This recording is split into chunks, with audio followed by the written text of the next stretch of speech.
Hey guys, Wednesday சாயை ஸ்கூல்லேருந்து pickup பண்ணிட்டு வரும்போதே வாசலில் வந்து எங்கள் வீட்டு கெஸ்ட்டு வந்து வெயிட் பண்ணிக்கிட்டு இருந்தாரு. இவருக்கு ரொம்ப பசிச்சிருச்சுன்னா வந்துருவாரு.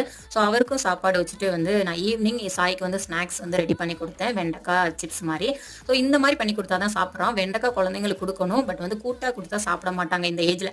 அதனால இந்த மாதிரி சிப்ஸாக கொடுக்கும்போது சாப்பிட்றாங்க. நீங்கள் மசாலா எல்லாமே வந்து வீட்டில் ரெடி பண்ணி பண்ணுங்க, அதுதான் நல்லது குழந்தைங்களுக்கு கொடுக்கும்போது. ஏன்னா கடை மசாலா அவ்வளோ சேஃப்டி கிடையாது. ஸோ உனக்கு அம்மா ஆஃபீஸ் போயிட்டேனா உனக்கு யாரு ஸ்கூல்ல விடுவா? உனக்கு யாரு சாப்பாடு கொடுப்பா?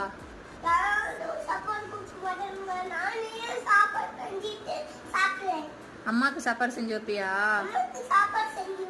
எப்படி சாப்பாடு செய்வ?